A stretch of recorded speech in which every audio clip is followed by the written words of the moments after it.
Well, you're a quitter. I mean, I'm disappointed.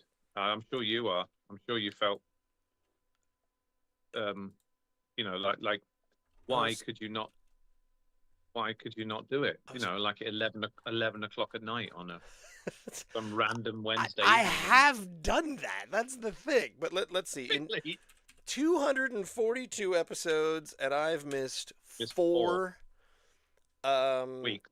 which is 0.6%. So that tells me we've Yep. got a 99.4% rate of weekly episodes. Well, well, you have. Well, I mean, I've probably been in about 60% of them, I'd uh, imagine, by now. if I go back, I don't think. No, I think it's higher than that. It's got to be higher than that. Okay. 3 out of 4. I mean, that's 75% right there. But I haven't been. Anyway, whatever. Yeah, I'm sure you've got a chart that you I could could go back probably to. figure that out, but I don't. I'm pretty sure you could. I I don't mean, because wanna. you don't want it. Okay. Well, I'm sort of vaguely curious now as to my percentage, Okay. and because I missed the first sort of 15 or 16 weeks that you did it, there's 15 or 16 that I Okay. had nothing to do with, and if I miss maybe once every three or three, 3 or 4. Mm. And there are times even then when I'm on vacation or whatever, and you're still doing it. I would imagine, I'm going to hazard a guess that of the 240, I may have done about 170. That's what I'm guessing. No, not that. Not even that many. Not even that many. Anyway, I'll leave that with you. Homework. Oh God. Homework. All Not right. like you can do with. I can't do it automatically. I can't solve this with the spreadsheets. I'm not interested. Have you not? Have you got nothing better to do with your time? Which is what you Don't haven't. I? Don't I? Mhm. My goodness. Ah. Well, all right. It is 8 o'clock. I believe we're recording. We're streaming. Sound check me. Sound check you. Blah, blah, blah, blah, blah, blah. Then we're good. I am Roz. Joining me is my co-host Ian, and together, yes, however, of 2 different beard colors. Finally, we are attempting to drink Nova Scotia Dry because, and here's the weird thing, I I really thought I was going to get comments. I mean, okay, long story short, I dyed my hair, my beard, like this very dark chestnutty brown. I was going for jet black, but this is fine, in order to look a little bit younger for a character that I was playing on stage. And nothing. No, nothing from nobody. And I'm wondering if there's just a Canadian politeness of, I think he dyed his beard because he was feeling he was getting a little gray. So I'm wondering if there was a polite thing of, I won't mention it because maybe he's a little self-conscious about the color of his beard. And a little, but also no. Make I fun went of through me. something similar. I went through something similar 20 odd years ago, maybe 20, 25 years ago now, where I was already going grey in my very late 30s. And I was doing a play there. And also I was doing a little student movie at the time. And I was playing the older version of a kid in the student film that I was in. And the kid was like, I don't know, 9 or 10 years old in real life, and he was very dark haired. And of course, there was me that was blonde going, or sort of very light brown going grey at the time. So they dyed my hair for it. So at least I looked somewhat similar to he might have done in older, in his like in his 30s. The problem was, of course, um, people at work just assumed that I was getting really vain, which I am, but even vainer, and dyeing my hair the same color as your beard is right now, Yeah, and it looked slightly we ridiculous. should be called out for Unless this they, kind of stuff. yeah, I know, because it's easy for women to do that. In fact, society almost expects women to do that because that's just the way it is. But when guys do it, unless it's some crazy color, like purples or pinks or reds, in which Yeah, case they just say, like "Oh, he's just being quirky." But when you actually try to do it hair color and make it darker, even there's a stigma attached to it. even then, like when I shave and it's just a mustache for a role, or when the Mhm. one time I dyed my beard green, or blue technically. It was blue, and then it went kind of a pale, sickly green for a little while. No one mentioned a thing. So maybe it's not that everyone's too polite to make fun of me for being vain, but everyone's just saying, inwardly, as soon as they meet me, they just go, "Oh yeah, it's just Ross doing a thing." Yeah, that's just Ross doing his thing. And us slightly theatrical people, we can kind of get away with it maybe. And some people might put two and two together and say, it's probably for a role. Or the others might think they're just maybe they're just wanting us to think it's for a role, whereas in actual fact they're using it as an excuse to try and make themselves look younger. Well. I mean, as I was growing this out for this role, because I wanted it to be longer at the bottom, and I kept it short at the sides. But as I was growing it out, and I was editing and looking back at some of these older episodes, he said, pretending that he was actually editing things and taking care of business.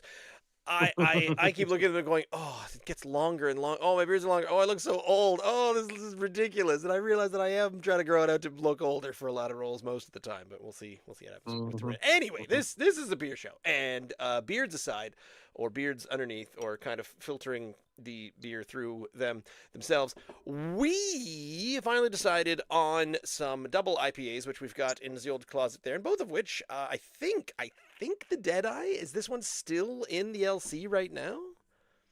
Did we see it in the inventory? I must admit, when I was looking for the Propeller earlier on, the DIPA by Propeller, I didn't see it in the fridges, but I was only in Berwick.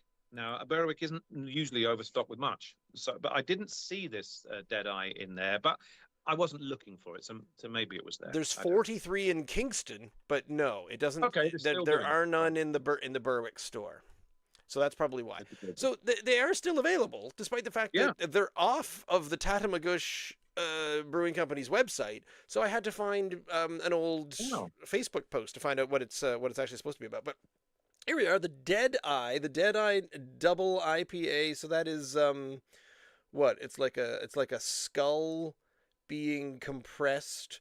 Oh no, I know what this is. It does say it even says it on the website here. Named after a pulley used on old school sailing ships. So the Deadeye, this is basically like a wooden ball with holes drilled through it, and then it's got the metallic whatnot hoop that is compressed around it, and then the metallic hoop is kept tightly around the wooden ball by the nut and bolt at the bottom. I'm gonna go with the old nut and bolt thing. There's me thinking it was just a bowling ball. Shows you what I know. But I think they call it a Deadeye because it does look a bit like a skull. I see the two eyes and the nose and kind of the face type thing. I have seen one of these in a naval museum before, in a marine museum of the Atlantic down in Halifax, which you should go to. Yeah, we've been there. But a lovely can. They've got the blue and the orange down at the bottom is what all Tatamagouche. They've got that their colors are on there. There's a little bit of writing about the Tatamagouche Brewery. It is a 8%, 8.0% double IPA, and on the site, weak one of the two. Yeah, the lower percentage of the two. On the site, it does say Deadeye DIPA is heavily hopped with Mosaic, Hallertau Blanc, and Citra, leaving the beer saturated with resinous flavors like passion fruit, orange, and pineapple that sit atop a foundation of bitterness. That sounds awfully good, doesn't it? That's very descriptive. I don't think I've ever heard that, where the fruit sits on top of the bitterness foundation. Foundation of bitterness is great stuff. That's awesome. Well, thankfully, I've got a helper this week. I haven't got my little earbuds in, as you can tell, because that means that I'm the only one that can hear you, of course. But Rebecca needs to hear you because she's sitting opposite me, and she also being a crazy IPA fan now, she's looking forward to this as much as I. She's going to help me. We're going to drink the Deadeye between us, but then we each have a can of the other one. Oh, so we've got a can each of that. Yeah, because I thought I might as well take advantage while I'm dashing down the liquor store to pick one up. I'll pick two up, and I did. Oh, you've already poured it, bloody hell! Well, I gave it a little schneef, and it smells. It smells lovely, juicy. It's not too hazy. It's pretty clear, but a lot of DIPAs are, and I haven't got the whole thing out of the can just yet. I'm hoping it's going to fit. I don't have a Tatamagouche Brewing Company glass. I'm fairly certain I have no glass from there. So I'm putting Would you like the bottom, Rebecca, of it? Would you like all the stuff that might have settled to the bottom, or do you want me to have that? Well, if it were my choice, I'd have it. Yeah, I'll have it. I'm going to have all the stuff at the bottom. So that's good. So all the clear stuff we're going to share. And then I'm going to get all the big hazy sea monkeys at the bottom of the glass, and I'm happy with that. When I share one of our sours with Brittany ups when we're doing the show, the two of us, what I usually do is I pour myself the top, and then her the middle, and then I add the bottom to mine. So it just so happens that's exactly what I've done. I gave myself the top as well, and that's where, weirdly, look at this. That's what I poured on top first, and the one here is what I've given her the halfway of the glass. And the head is quite different, isn't it? Yeah, quite different, quite distinct. But this is some very, very creamy head on this beer. It is sticking around. Yeah. And at the very bottom of this, there's a little bit more haziness to it. Yeah, there is. Looks really good. This is mine with the head and the haze, and this is Rebecca's, which is clearer. Yeah. And I think that's not a bad pour. There you go, mate. Thank you. Okay. Yeah, it is. It's Smells so good. Does it? Yeah. Could we get tropicalness out of this? Yes. Yeah, very tropical. Oh God, it is, isn't it? Yeah. It's pretty hoppy smelling. It is. It's smelling to me like the happy place. Smelling... yeah. That was the big large can of Happy Place. Wasn't big it? old, yeah, that was. That's I need right. to get rid of the top of this. Hang on. Which is right up there with our faves of the stronger IPAs. Right up there. I love Tropical Storm, but that's very, very fruity. Whereas the Happy Place is more, is slightly hoppier, slightly less juicy, but maybe just slightly more deliciouser. That's a word, isn't it? Deliciouser? More delicious here? more delicious. I haven't tried it all yet. All one word. It's not even hyphenated. Okie dokie. Cheers. Cheers indeed.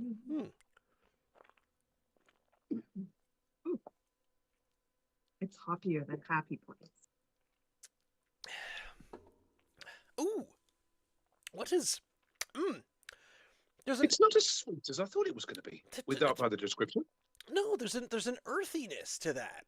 Am I crazy? It's... You know? We've had that in there a while. It's not. There's nothing wrong with it. It's just yeah. It's less sweet than I thought that was going to be from the description. Less fruity. Yeah, it's hoppy. Yeah, and it's hoppier, but it's not like a hoppy. It's very well balanced and really quite smooth. It's like a Manitoba, Saskatchewan. A Manitoba, Saskatchewan IPA. So it's halfway between West and East. Prairie IPA is a thing that we need to get our hands on. That sounds delicious. A pipper. Yes. A pipper, not a dip. A pipper. Yes. Well, it's a prairie double IPA, so it's a DIPA. Or a PDIPA. A PDIPA. That's really easy, isn't it? It is. We say this every time we do double IPAs. We're like, God, they're so easy to drink, and they're 8%. It's crazy. I'm not feeling a strong flavor, a mouthfeel. Like sometimes there's a sharpness to the alcohol percentage because it's 8. But I will say my chest is warming from the inside. I'm feeling like I just yes. I'm feeling down low down here like I just drank something strong. Yeah, that's very interesting. I'm getting a smooth. I don't even think it's a malt forward flavor because it's saying it's heavily hopped with those three, leaving the beer saturated with resinous flavors like passion fruit, orange, and pineapple. Is it just a very smooth, juicy tropical thing going on that it's so tropical? The earthy flavors that I'm getting are like the you know when you bite into some mango and there's like, I don't know how to describe it. You can taste the sweetness of the juice, but you're also kind of tasting the texture of the fleshy bits. It's like, Yeah. and then Like pulpy. pulp. Yeah, it does taste a little pulpy, even though there's texture wise. No, it's it's obvious. I think it's filtered, but it tastes like the pulp of fruit. It's not just a fruit juice. It's all I like in there. that. I'm Like a mm. like a cider, like an unfiltered cider that's scrumpy, which so it's Yeah. more, it's less less sharp, less crisp. But it's kind of, oh, there we go. We're gonna go for it again. Dank. It's more of a danker body to it. But this is still really, it's not thick. It's not like a thickness. It's still quite No. crisp, but it's not fruity to me. I know what you're getting at. It's kind of pulpy. I love the word pulpy. I think we need to start saying that one. Where it's just the thick, the thick, strong flavor of the hops. I think has somehow done something where it's absolutely smoothed the flavor between each other, as opposed to try to smooth, because it doesn't feel like it's fighting with a malt flavor. Malt's in there somewhere, but this really feels like this is just the perfect mix of hops to get this flavor. Can you though This is text the fruits? Orange a tiny bit. I'm not getting. Was it pineapple and what? Passion fruit and orange. Passion fruit, orange, and pineapple. Okay, so that's straight from the website, not from the can. Okay. I don't know. I'm not detecting pineapple or passion fruit at all. They're not saying. I'm not. I don't think they're saying this should overwhelmingly taste of either of those things. But I'm getting a slight citrusy orange note, if you will. If I had to pick one fruit that it tasted like, I think it would be blood orange.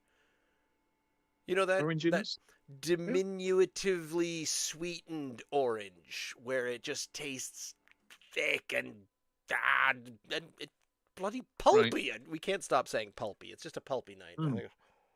Unfortunately, I've almost finished it. I've only got one finger left, so I'm going to stop now. How big was this can? I don't understand how we're through 473 milliliters of 8% already. But I'm like, I want a second one. I know. Rebecca's just tossed her dregs at me. She didn't. She said, "Here, have mine then," because I was complaining I only had one finger left. I wasn't looking for sympathy, but bless her, she just passed me the rest of her drinks. And I'm okay with that. Which one's closer to you? Is the Kentville one or the Kingston one closer to you then? Berwick's obviously closest, but they apparently don't have this one. Kentville, yeah. Kentville's only sort of, 12 or 15 minutes away? Yeah, but then you have to go into Kent. The problem with the Kentville LC is much like the Wolfville LC. It's right there. You have to get downtown. You have to circumnavigate town, and New Minas is so much. You've got to do that while they're constantly repaving the roads, so you have to hang around a lot longer. That's for sure. But no, it's far more convenient to go to Kentville than Kingston, to be honest. Really? Okay. Yeah, and so they're in both. Are they? Kingston has twice as many, according to the online inventory. Kingston has twice as many cans as Kentville, and I would go back out tomorrow and get 4 of these. I would get a 4-pack of these easily. Do you like that? Yeah. This is really, really good. I need to What's it selling for, Ross? 5 something, 5.25, something like that. It's a strong beer. 5.39. Yeah, it's okay. I mean, it's 8%. It's got a bit of a kick. Oh, by the way, talking of kick, I did happen to notice while I was in there, there was plenty of them. Did you see the latest Boxing Rock Imperial Stout? I think it's they're going to be their Christmas thing. It's 11%. Okay. It's an Imperial Stout. It sounds like a burley one. Right. It is a 5, just a regular 473 can. But I will be getting one for us each. But that will be a big Christmas present for us each, because one can alone, is $9.50 for a 473 can of beer. So that better be bloody good. Yep. But I'll be getting us that for Christmas, you and I. I really like this. And I'm trying to look through to see what we've maybe said about double IPAs before and what we've really liked and which one we've enjoyed. And I went all the way back, and apparently I really enjoyed the Mosaic double IPA from Bad Apple way back in the day. And was that a double IPA, the Mosaic? The Mosaic, yep. Okay. Oh, look, listen. Before I was a big fan of IPAs, I probably wouldn't have touched that with a barge pole. However, every double IPA I've had since we started to really come onto these things, every one of them I've really liked at various levels. There's not one I was like, no, I don't like that. All of them I'm like, yeah, they're good. This one's better than this. This one's spectacular, whatever. But I've liked them all, and this one, I really like it as well. So we just really dig double IPAs, don't we? Even more so than East Coast New England IPAs. We dig double IPAs, maybe that tiny bit more. I think I might enjoy double IPAs more than New England IPAs. However, I find double IPAs have a great there's more of a chance in a double IPA of finding one that is that was a miss than there is finding a bad than a New England IPA. When you get a New England IPA, I don't think there's one that we said, that's not no good. We're just sort of varying levels of but I haven't found a double IPA yet that I've gone, oh no, I'm not sure about that one. There aren't as many of them, of course. The IPAs are still flooding the market, even though they've had their heyday, so we're led to believe. There's still millions of them. But the double IPAs, they're pretty prevalent as well. And I don't think I've had one where I'm like, I don't like that. I don't like that at all. They're all pretty bloody good. And it might be because they're so strong. And they're like, and after half a can of it, you're already feeling something. Yeah, and we used to talk about that, where that was our solution to not really enjoying IPAs. When everyone said, you have to try this IPA, you have to try this new IPA from here, and you all say, and then someone says, well, we've also got a double IPA, and we just sign me up. I'll take that, because by the time I'm halfway through your beer that I don't like drinking, I'm half buzzed, and I'm. Let's throw caution to the wind. I'm everyone's friend, and I don't care. Because we found that the malt influence was more balanced in the double IPAs, and that's where we liked it to be not a big hop explosion. We like it to be more balanced. You were halfway through a double IPA, and your taste buds were just saying, "Whatever, more beer, please." Yeah. Give me it. Yeah. I'll have some more of that. I am a little worried because the other one said that it was of a West Coast IPA. So this might be, as you would put it, chalk and cheese, but as I would put it, apples to oranges, where they might be really difficult to compare, as they're probably two completely different styles. So I must somehow keep a small mouthful of the Tatamagouche one there, despite the fact mentally I am scoring that as about as high as I comfortably can. That's mid to high nines, I have to say. That's so good. Mid to high nines. Really like that. Oh yes. So do I. It's delicious. It's gonna get up there. It is. If I had a happy place, I keep calling it a happy place, like Hoppy Boy. I always go those big. If I had a happy place to drink alongside it now, I could compare those two. I think they're on a level. It's really, really good. We have talked about that before, about finding our favorites, being able to compare our absolute favorites and going back and saying, we gave that one a high score. And if it's still available, then having, here are two of our highest scores. I wonder what they taste like next to each other. And I keep talking about doing that, but it sounds like I'm giving that effort. 9.25, which is pretty damn high. Is it not? Yes, not that as high is. as yours, but Nope. that's really, But really fine beer. That's how we do. I'm gonna be happy right now with a 9.7, and I might push that up to a 9.8 if this propeller goes the way that I think it's gonna go. I don't think I don't Holding think you check. need to be too scared because I've just read the description on the back, Oh, and I know you're going to read it out aloud, but no, I think we might be pleasantly surprised, even though it says it's a bit of a Westie. the word pine is sticking out right in the middle. I know it is. Whatever. Fine. All right. Mhm. Propeller Brewing Company out of Halifax. I didn't mention the Tatamagouche Brewing Company and the town that they were out of, but you can guess that for yourself. So Propeller Brewing Company out of Halifax, Nova Scotia. Why did I say the province? Has their DIPA Double India Pale Ale. You know, if you don't have simplistic naming schemes behind your beers, I don't know what you got.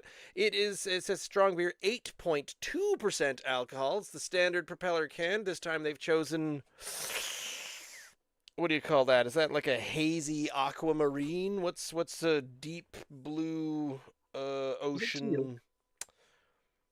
Rebecca's just said it's teal. Mm, Oh. what is dark teal? What does that mean? Emeraldy teal. Emeraldy teal. Emeraldy Wow. teal. It reminds me of a car color. What color is a dark teal? Deep teal. Eurasian teal. It is a dark. Is it not aquamarine? No, I'm getting a big no. Big no. Well, I know colours. Yeah. I know green, brown, blue, red.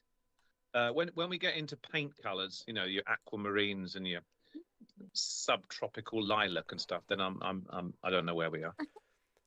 I don't know. Rebecca is right. It's very similar to a teal, but I just feel like it's a little. Yeah, it's Sri Lankan teal there from the Sri Lankan flag. Teal. Obviously, everyone knows that. I don't even know what we're talking about anymore. The teal is the jersey color of the Belfast Giants. Now, how come you don't know that? Why was that not just right on the tip of your tongue? Regardless, on the Belfast Giants. Yes. What sport would they be playing? I don't know. Oh, it doesn't say. Okay. Wait, hang on. I'll click the link. Why not? They are a professional ice hockey team based no in way. They're a Northern Ireland ice hockey team. They compete in the UK's Elite Ice Hockey League, the EIHL. This is a rabbit hole I want to stumble down. Northern Ireland hockey, I think, is something that has been missing from my life. I'm here to tell you, my sister lives in Belfast. My mum is from Belfast. I'm here to tell you now, there is no elite league of ice hockey anywhere in the British Isles, and least of all Northern Ireland. But I'm going to look that up now. The Belfast Giants. Are you ready for this? Are you ready for this? Yeah. Since their inception in the year 2000, the Giants have won 17 major honors, including 8 British League championships, 3 British National Championships, and 6 Challenge Cups. Well, they are elite. They are the giants of the national ice hockey game in the British Isles. I stand corrected. Any of that means playoff title, Super League. With the eventual demise of the Super League in mid-2003, 3 years after the Belfast Giants became a team, there were concerns that the organization would not survive because of developing financial issues. Well, I can hear our listener. James is screaming at me right now. How did I not know that there was an elite Irish hockey league? No. Northern Irish, not Irish. Terribly sorry. But what was the name of the league? It was Elite Ice Hockey League, right? Which is the UK's Elite Ice Hockey League, founded in 2003. Every day's a school day. Yeah. Well, anyway, so on the back of the can, it's not nearly as interesting as the Elite Ice Hockey League. A strong West Coast style double IPA loaded with hop aromas and flavors of grapefruit and pine. Yeah. Medium bodied with a caramel malt backbone and refreshingly bitter finish. I'm quite into that idea. I'm okay with that. I know it has that dreaded 4-letter word pine in there. But it's less scary now than it used to be for me. And I know that you and Rebecca are still on the same page regarding the Westies. It's You're saying it's still a not loving double them. Westie, and it's like triple downing on Mm. the can description of Westie, and it's just, oh, we added more Westiness to our IPA. That. Well, while you were waxing lyrical about the Northern Irish Ice Hockey League, Rebecca was chowing down already on this can, and she did look at me and say, "It's pretty Westy." She she did nod while she was saying that. So I'm hoping it's not. But she wasn't making a funny face like a scared thing, like this is like horrible. It wasn't that. She's still sipping it. This has happened more than once in my life. I'll go semi-recently with my sketch comedy group that I put together with some friends, my good friends Alan, Jamie, and Aaron. And when we were writing things, we were, I would write the premise of a sketch, and it wasn't quite fleshed out yet, and I sort of had the ideas.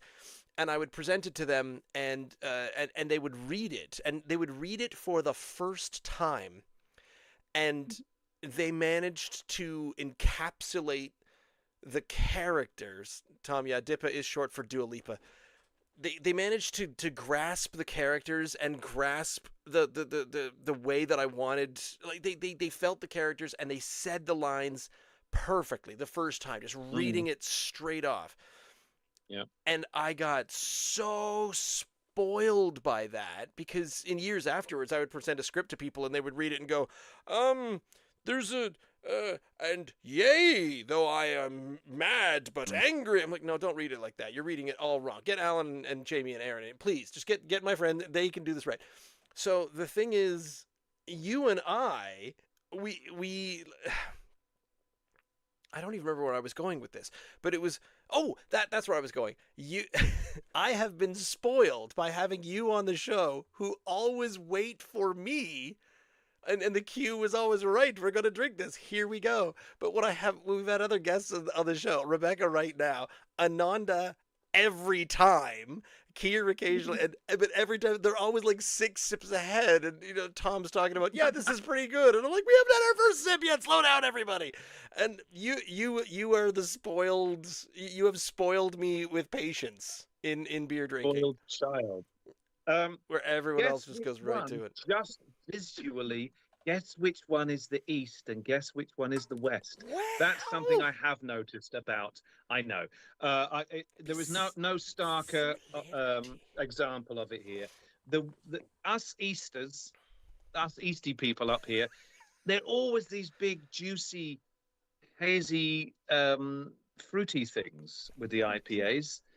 And then, of course, on the West Coast, they always look darker and more amber or coppery. I've noticed that. I'm an observant kind of chap, and I have noticed that. And it's not coincidental because they always say the East Coasty ones are big, juicy, lighter things to the.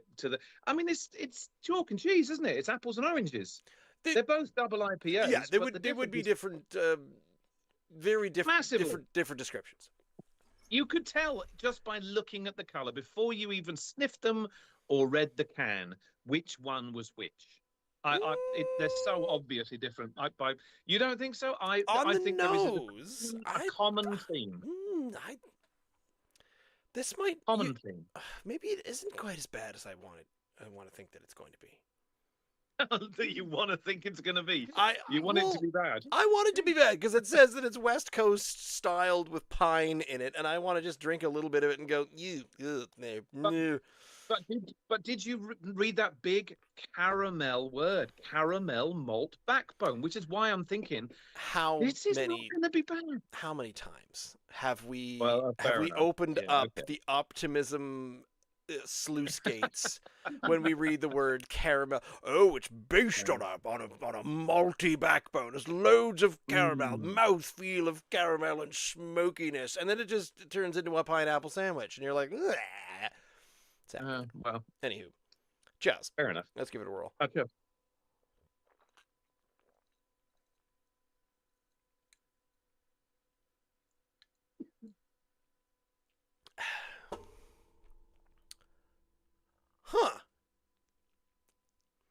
Very malty, very smooth.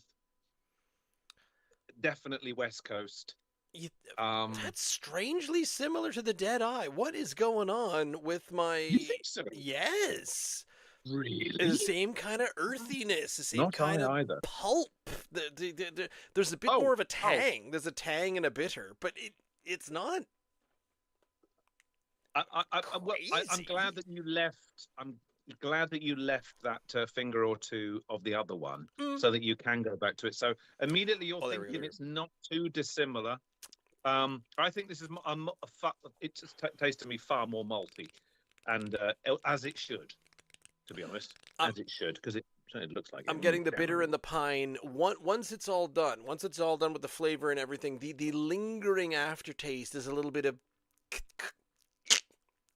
I have just licked a pine tree. Okay, well, I was about to ask Rebecca, are you getting the poisonous aftertaste? You are. Okay. A little too westy for me. Okay, and that's how you distinguish the Westy ones. She says it tastes a bit poisonous, but it's each not. time. And even with a double IPA, you're still getting it, less so maybe than a single IPA.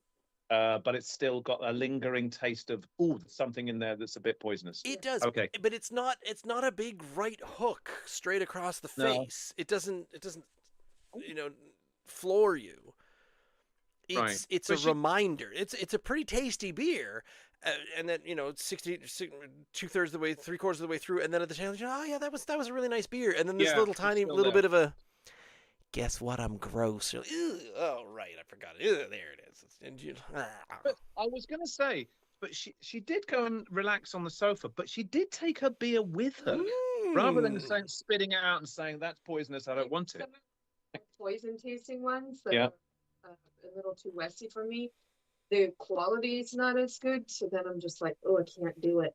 But because it's Propeller, it's a pretty good beer. Right. It's a little too westy for me, and I get the poison thing, but I'm like, it's Propeller. It's Propeller. They know what they're doing, and they made a decent double IPA, haven't they? That's Westy. Probably the big comparison.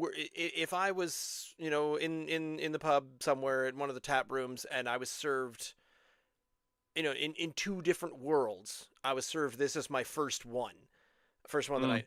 If the Propeller one arrived, I would drink it and say, it's not as crazy as I thought it was going to be. And then they'd say, the server comes around, would you have another? And I'd say, what else you got? Whereas the Deadeye. Oh, right. Yeah. Another one of those, please.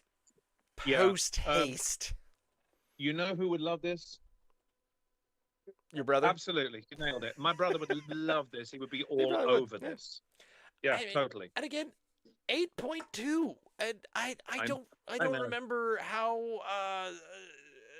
I feel like we need an entire spreadsheet based on that as to what is the cents per alcohol percentage that it seems to be, because it's pretty much as simple as a 8.0 beer is $5.39, where Propeller DIPA in the old here we are in the oh my god, I'm still doing it. Are you doing the accent that you're going to do in the Nutcracker? Is that what you're doing at the moment? I don't speak in the Nutcracker. I don't remember if I told you about that when I did this role in the Nutcracker years and years ago. And they were saying, and then you walk over here, and then you do a little thing with the doll, and then you walk, and then you talk to the kids, and you pass out presents. And I'm like, yeah, okay.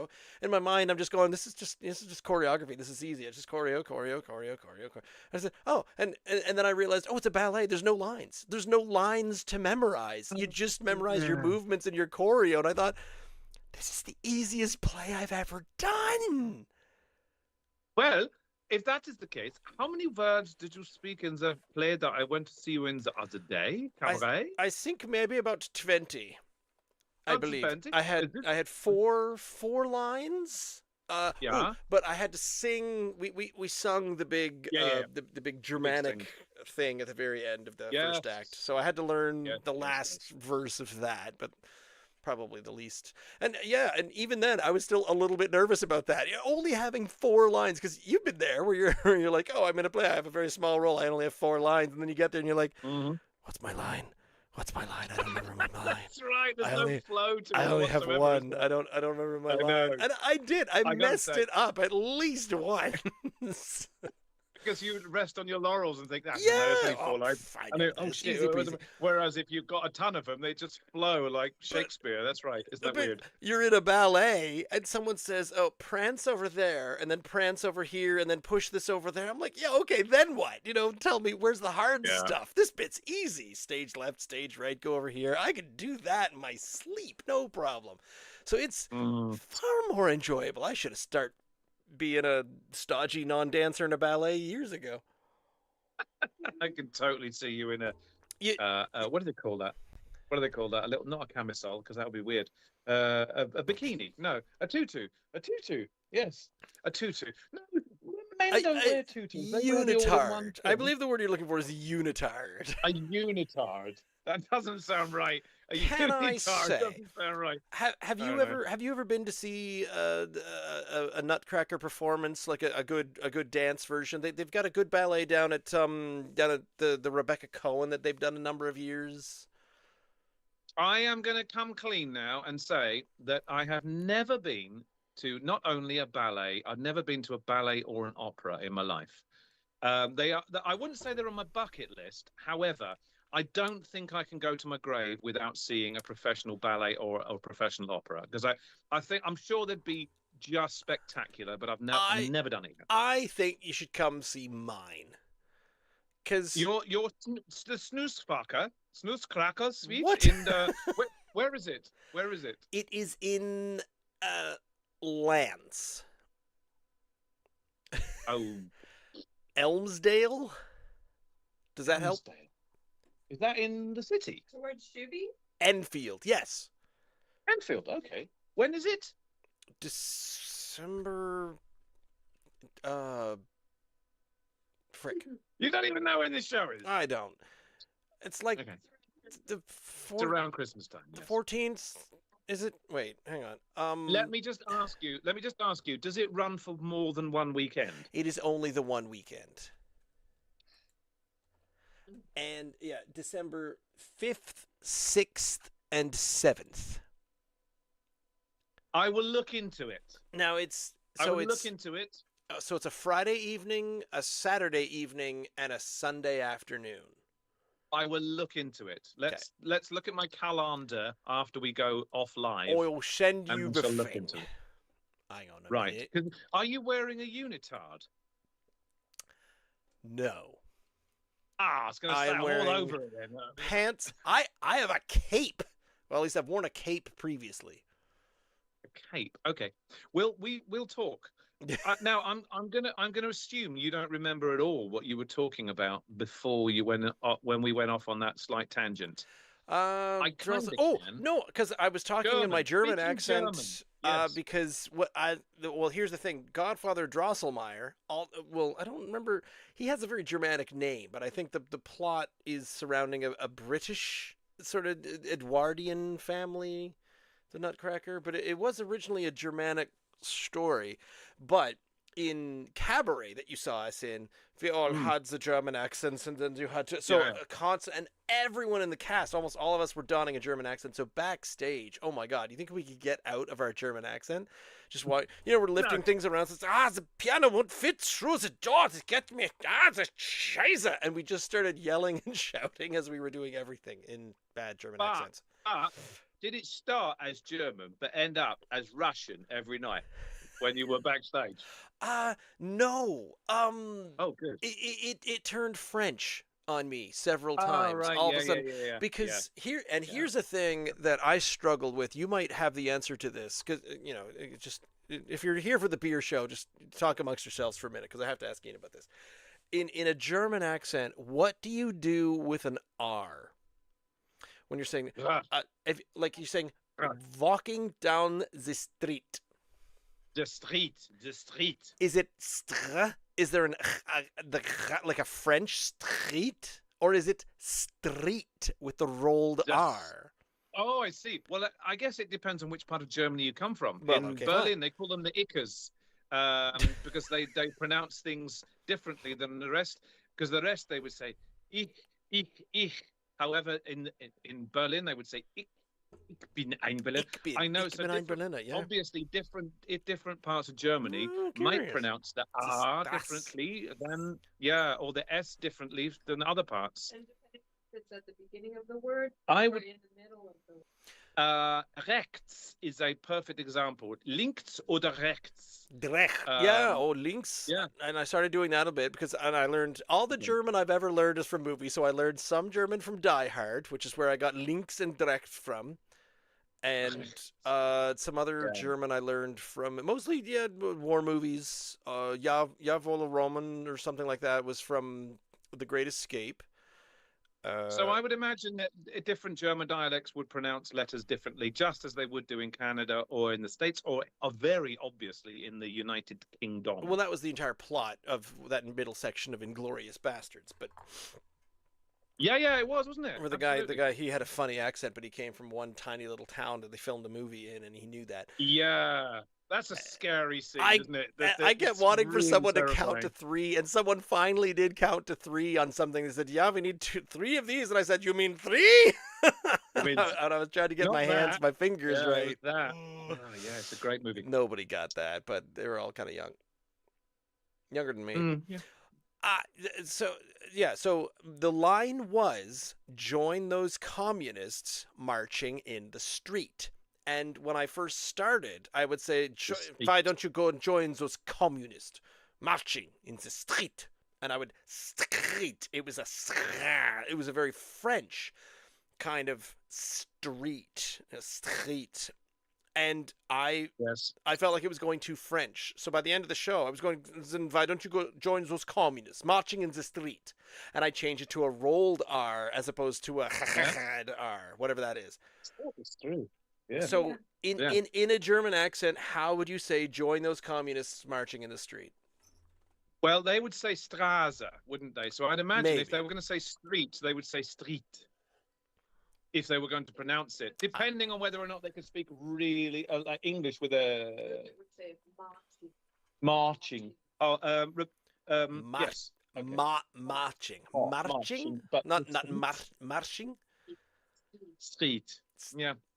So I wrestled. I wrestled with the R's. I wrestled with a number of different things because I kept thinking that I was just sort of doing a bit of a glissando into a French accent. And if you don't know what a glissando is, then you haven't played high school trombone. The advantage of only having several lines in one show is you can say, right, I'm going to absolutely nail every single word. But if you've got 1,000 lines in it does, maybe you can't do that. And that's the problem with only having 4 lines, is if you get one word wrong in one, you're like, that's like 30% of my performance. I've just messed that whole thing up. Anyway. Rebecca, there's only like half the can you got over there. Are you leaving the other half a can, or are you going to add to it? I don't know yet.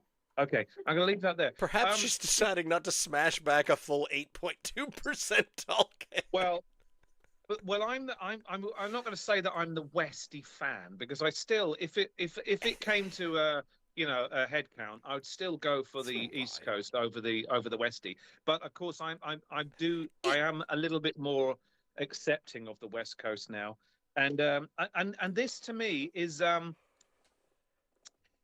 it's definitely a West Coast beer. Don't get me a West Coast IPA. I liked it actually a little bit more when I started drinking it. Same. And now I'm getting down past half the glass. I think it was a honeymoon period at that top bit. Yeah, it's now doing what Westies do, and I'm like, yeah, it's a little more difficult for me to drink than the other one. But you know what? I'm not a quitter. And I'm definitely going to drink this beer. Oh, so am I. It's still quite good. It still pretty much does what it says on the can. I'm a little questioning of the caramel malt backbone as per usual, but everything else, refreshingly bitter finish. Hey, if you like bitter finishes, then Yeah, sure, I it's know. refreshing. That's fine. Hopper Yeah. loaded with hop aromas, it flavors of grapefruit and pine. Yes. Yeah, I'll give you that. Yes. Yes. Medium Yes. bodied. Yes. Yeah, the caramel backbone is maybe that's that weird earthy sweet flavor that I'm getting. Okay, it is medium bodies. So I don't think it's not as to me. It's not as smooth as the other one because by virtue of the fact it's not an East Coast IPA, I don't think the Westies are as smooth. Period. They're not as juicy, not as hazy, and not as smooth and that's just the way they are. They've got a bitterness to them and a sharpness, poisony. Okay, that Northeast, New England IPAs don't possess. So I'm always going to go for the New England over it, but it's not fair for me to do that because these almost feel like, even though they're both double IPAs, they are a world apart. They are 5,000 miles apart. Yeah, in Canada. I find they're more similar than I was expecting. I did think they were going to be apples and oranges, but I think they're just like, a Honeycrisp apple and a russet apple. Well, I don't think they're a prairie double IPA personally. I think these are definitely beyond the Rockies. I think for me, it's still very Westy, but I would say it's delicious if you like this kind of double IPA. A Westy lover would probably like this double. Yes, I think they would be all over it. And like I said there, when I said, who do you think's going to like this? Rebecca said immediately, your brother. Yeah, she knows that. They might want more. Heather Cameron. Stank. Absolutely. Yeah. The bit that we don't like the stank, but someone might say, ooh, needs more, and then insert whatever BS description you have for stank there. Yep. I would prefer a bit more stank, please, Marjorie. A bit more stank. Yeah. Just go bigger on the stank if you can, and every opportunity. Are you going to top up your glass, Rebecca? Good. I mean, she's going to top up a glass. That's awesome. It's rather good. It's pretty smooth, pretty easy. It's what it's saying. So if I give the other one high 8s, I have to allow for saying that this is a rather good beer that I just don't particularly care for. I think this might also be a 9 out of 10. Right, you gave the other one high 9s, mid to high 9s. This is nearly a 10 out of 10. Yes, the Deadeye is nearly a 10 out of 10, especially for me. But for what they're describing, despite the fact that I had to look it up cryptically on the internet. But the Propeller is doing what it said, and I have to allow that. I'm going to give this a solid 9 out of 10 for a West Coast double IPA, double IPA. You can. She's going back to the. You're going back to the East Coast, just a little. So, is it easy? Yeah, it is, isn't it? It's so much easier and it's smoother. Cheese and chalk. It's like cheese and chalk. It's like cheese and oranges. Cheese and oranges. Yeah, it is a world apart. Bananas and green peppers. Did you tell her that there's 43 available in Kingston right now? 43 cans of it? She can hear you. I know, but did you tell her that? She doesn't listen to me. I think you did. Well, Merry Christmas to us. There might be a dozen of those under our tree on Christmas morning. Deadeye. I was a little bit worried, like I say, because it's been in our fridge a good long lead time. I think that's been there a while. So I was thinking, I wonder if it might have gone slightly past its best. If it was any better than it was, it's a 10 out of 10 beer. No, it's really solid. I love it. That is a smashing East Coast style double IPA, and I would drink 3 or 4 of those, be on me arse, but enjoy all of them. The Propeller one is doing probably what is doing for a West Coaster what the East Coast fan would. I think I'm saying this correctly. Correct me if I'm not making any sense whatsoever. The Propeller double IPA is doing for a West Coast IPA fan what the other one is doing for a East Coast IPA fan. In droves. I think that makes sense, and I think I agree. Good. So, well done. Mm-hmm. What was that? Because and the German accents always takes me back to the Monty Python stuff. Because they had the funniest joke in the world sketch, which was like half the episode. But the only part of that I remember was when the Germans were trying their own funniest joke in the world, and they were workshopping it. And so they had one, and everyone was sitting around listening to the wireless or the radio during the war, and over the radio was coming this staticky voice, and it said, "There were three peanuts walking down the Strasse, and one was assaulted." Peanut. And it just so happens. What am I eating right now? You knew that. Are they assaulted? They are assaulted. Oh, lovely. One was assaulted. Oh, your stupid word that made no sense in Scrabble today, because I looked at it and I said, why has he spelled abyss with only one S?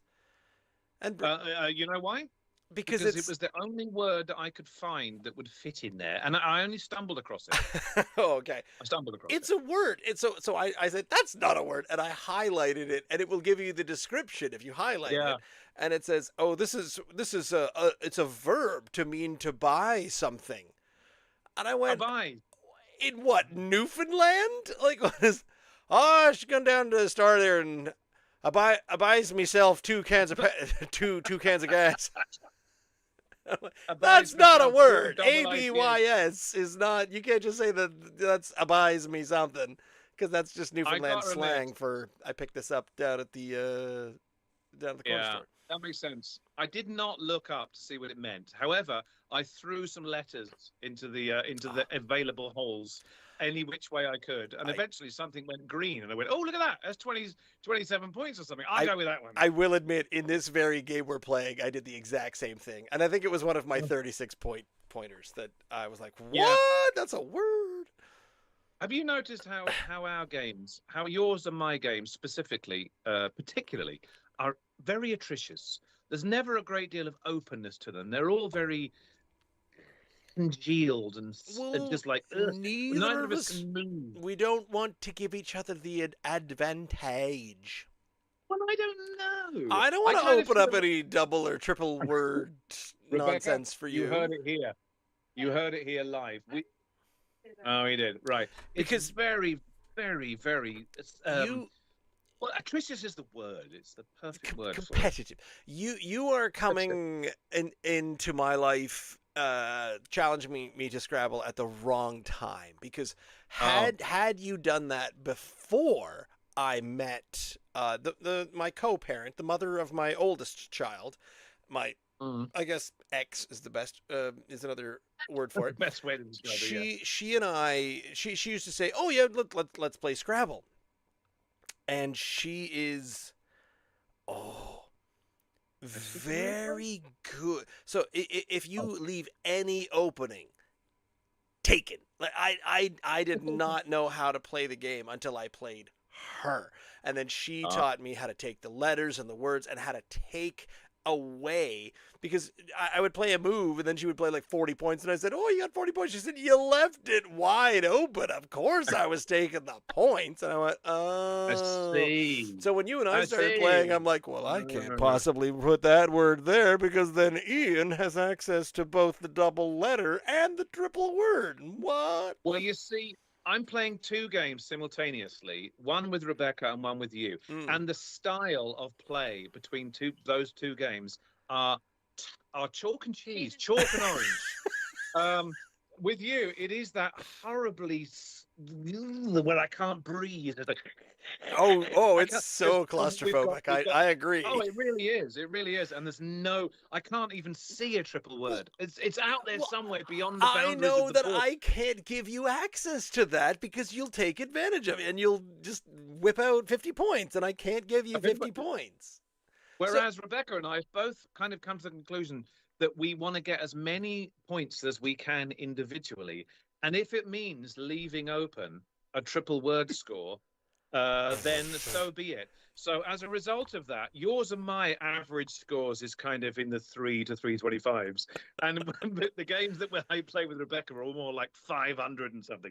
That's two very distinct ways of playing the game. What is the score when someone has 500 points? What does the other person have? Pretty close behind it. Yeah, Really? absolutely.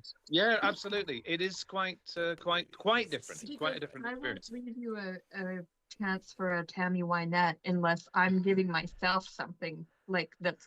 I'm not just going to give it to you. No. The only way that I'm going to give that to you is if there's something there for me too. You're going to get something.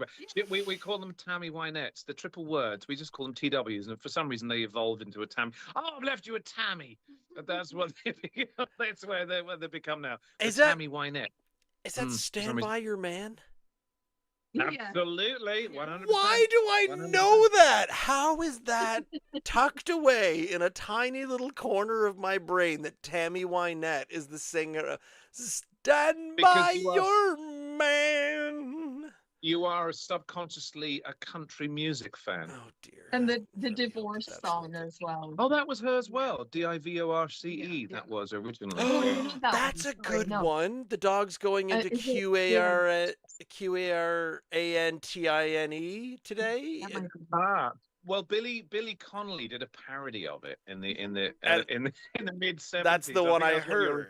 Yeah, that's the one you've heard. Oh, it's a parody. I thought it was a cover song. Oh, no, it's an absolute parody. She sang it with yes.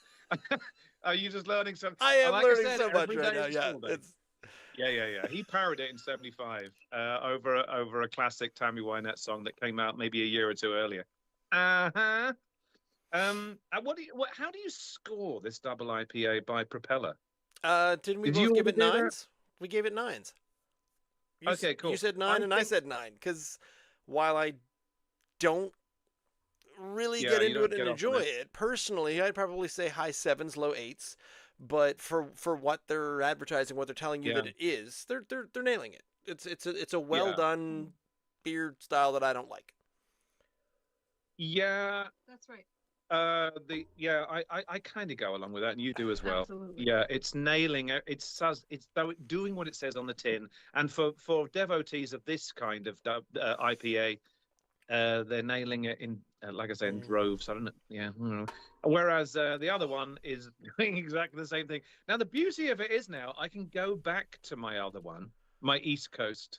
And there is a finger left there. You'd had a little sip again, Rebecca. Is it still as delicious? Yeah, it is. Yeah, good. Yeah. It's even better because you've had the Westie, and which has kind of sullied your palate a little bit. Yeah. Fiddly diddly dee. 2 DIPAs. Fiddly diddly dee. 2 DIPAs. Well, didn't you say, Ross, when you started to drink the Westie, that it was very similar to the Eastie? Are you still? No. Are you still feeling it? It no, changed. It changed going down. The aftertaste took over, and there was an earthy. Maybe that was what their attempt of a caramel malt backbone was at the top. But the bitter finish and the bitter in the tail end and the West Coast style, I was like, I don't really like where it ends up. Where honestly, the Deadeye, going back to the last little sips of this Deadeye double IPA, it is cleansing my palate of that bitter aftertaste that I got out of the Propeller one, and I never need to go back to it, and I'm fine with that. I'm really glad, though. I'm really glad that I've kind of learned to. I'm trying to learn to love Westies because I know that it took so long. It took so long to accept the whole IPA genre. So therefore, when I really did kind of like, okay, the Easties have won me over, and now I'm a real devotee and a real fan, and I thought, I'm going to give the Westies every opportunity to sort of win me over as well, and I have slowly come to appreciate them. But if it's still going to be, like I say, if it's still going to be a straight one or the other, I'm going to take a Northeast IPA every time. However, if I go into a pub and they say, "Sorry, mate, we've only got a piney West Coast," I'm like, okay, go on, give me it, do your damage. I reckon I can get it down now. I'm doing all right. If the ABV math works out, yes, that's when I'll have a Westie in a pub. If everything is $6 a pint, I don't care what it is. I'll take the 7.2%. If it's a guano flavored porter, sure, let's have it. A guano flavor. I'm testing your trivia knowledge here. Rebecca, tell them what guano is. Yeah, I do know. It's not guava, it's guano. No, that's quite something very different. Very different. Very different. But my thing is we liked we were sort of skeptical, and we avoided the IPAs. And tried a couple of New England IPAs and a few things. And then when the regular IPAs, and I still contend that a lot of the older IPAs years and years ago were too bitter, but they've changed the recipe to be a bit more interesting, but juicier and balanced. And now they're really quite good. So you say you're falling for the Westie style. I'm like, no. I'm going to continue to hold out because history dictates that if I hold out against East Coast IPAs, they will make them better. So if do you think that's what they're doing? Yeah, oh yeah, it's fully individualistic about this entire thing. They're only. Right. I mean, we do have 1.5 listeners on this whole podcast, so it must be that. 1.5. But if I keep holding out on the West Coast IPA thing, then they're gonna make them better, and suddenly they're gonna taste like if every West Coast IPA tastes like a double chocolate stout. Ooh, winning. So hang on, you've done 200 and what did you say? 240 odd episodes, 200, something like that. Yep, this is 242. Yep. Okay. So just over a year's time will be the 300th. Therefore, we'll be doing our, assuming we make it that far, our what do you call that? Our 100-shot challenge. January or so of 2027. Is that when it is? Cool. If we're still alive, then we're still alive. Cool. Let's make a tentative date to do our 100-shot challenge. Oh dear. With the Deadeye Double IPA. No, you can't. No, we can't do that. I will allow up to 5.5. I think that's allowable. Maybe that'll be our big challenge to start upping it a bit. But I don't think we're ready to. You can't jump straight to 8.0. So you're saying if we were still alive by then, we wouldn't be the day after our 100-shot challenge on 3. Yeah, I know. I understand. We succeeded in our second round, but our first round we did not succeed. Something was going on there. Yeah, I know. That went horribly wrong. You fared worse than Ross last one, but he fared worse than you the first one. That's absolutely. True. Ross didn't realise that his measurements were slightly askew on the first one. And we learned. Who knew? I don't know. Who knew? I'm going to finish this finger off. Can I speak to you in the downtime afterwards? Yes. If you have a few moments. Take away goody. The magic of the entire podcast. Everyone assumes that you just go away and leave your computer running and you waft off into the distance. Put on your Batman cape and start solving crime. Oh, that East Coast is so good. I'm out of here. Bye. It is really good. Yeah. I think we're sticking to 9s, but I have even upped my 9.7 to a 9.8 for the Deadeye Double IPA, and I've already been telling my friends to go and get it. So we are here every Wednesday, with the possible exception of last week and 3 other times. So get out of here if you don't like our 99.4% presentation rate. But we're here every Wednesday night live on our YouTube page, youtube.com/@drinknsdry, 8 p.m. Wednesdays. You can find other shorts and stuff, YouTube Shorts, Instagram, TikTok, and whatnot. Podcast is available in all the podcasty places. Got to get up to date on that. Or you can go straight to the source at drinkns.unsupervised.beer. I want to thank Ian for being here, Rebecca for being here to talk about these beers as well, and Tatamagouche Brewing Company and Propeller Brewing Companies for making what we consumed. And that's about it. We'll see you next week. Good night.